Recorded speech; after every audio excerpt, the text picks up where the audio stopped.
शेतकरी बांधवांना जर 23व्या हप्त्यासाठी पीएम किसान योजनेच्या जर लाभ मिळवायचा असेल तर त्यांना ई-केवायसी करणं हे अनिवार्य आहे.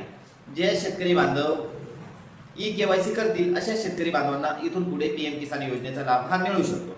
ही ई-केवायसी करण्यासाठी कुठेही जाण्याची गरज नाही. अगदी सोप्या पद्धतीने घर बसल्या आपल्या मोबाईलमधून ई-केवायसी कशी करायची आपण ही प्रोसेस या मोबाईलमधून जाणून घेऊया. सर्वप्रथम आपल्या प्ले स्टोअरमधून पीएम किसान हे ॲप आपल्याला डाउनलोड करायचं आहे. त्यासाठी आपल्याला सर्च बॉक्समध्ये टाकायचं आहे पीएम किसान.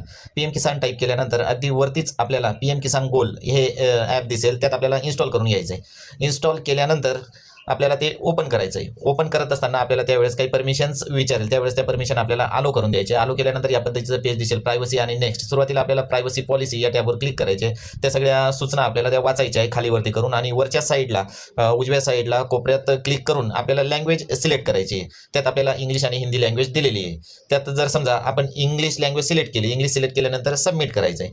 सबमिट केल्यानंतर या पद्धतीचं अपडेटेड लँग्वेजचा मेसेज येईल. त्यानंतर आपल्याला पुढचं पेज ओपन होईल लॉग इनसाठी. त्यात आपण मोबाईल नंबर सुद्धा अपडेट करू शकतो, किंवा या ठिकाणी आपला अपडेटेड मोबाईल नंबर राहिला तर आपण त्यात डायरेक्ट लॉग इन करू शकतो.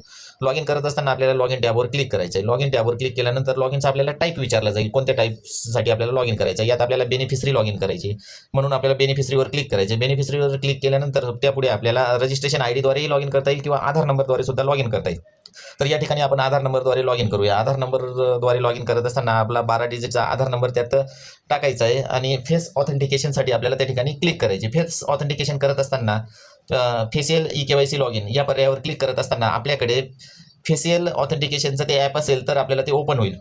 या ठिकाणी आपण आय ॲग्री फेस ऑथेंटिकेशन याला चेक मार्क लावून स्कॅन फेस म्हणायचं आहे. आपल्याकडे ते ॲप डाउनलोड नसल्यामुळे आपल्याला ते इन्स्टॉल करावं लागेल. Face R D app is not install on device असा मेसेज. ओके केल्यानंतर आपण रिडायरेक्ट ते ॲप डाउनलोड करण्यासाठी त्या पेजवर जाऊ. त्या ठिकाणी आपल्याला ते इन्स्टॉल करून घ्यायचं आहे. इन्स्टॉल करत असताना ते इन्स्टॉल झाल्यानंतर आपल्याला या पेजमधून परत बाहेर जायचं आहे. परत बाहेर गेल्यानंतर पीएम किसानच्या ॲपमध्ये जायचं आहे. पीएम किसानच्या ॲपमध्ये गेल्यानंतर फेस ऑथेंटिकेशन आर डी या ॲपला काही परमिशन आपल्याला आलो कराव्या लागतील. त्या आलो केल्यानंतर या पद्धतीचं पुढचं पेज ओपन होईल. फेस ऑथेंटिकेशन कसं करायचं याच्या संदर्भातल्या या ठिकाणी सूचना आपल्याला दिलेल्या आहेत. त्या बॉक्समध्ये आपला पूर्ण चेहरा दिसेल. या पद्धतीने आपण मोबाईल सेल्फी समोर धरायचा आणि डोळे ब्लिंकिंग करून खाली फेस ऑथेंटिकेशनसाठी चेक मार्क दिलेला आहे त्याच्यावर क्लिक करायचं आहे, आणि या पद्धतीने आपण अगदी सोप्या पद्धतीने पीएम किसान योजनेसाठी ई-केवायसी कशी करायची याची संपूर्ण प्रोसेस ही जाणून घेतलेली आहे.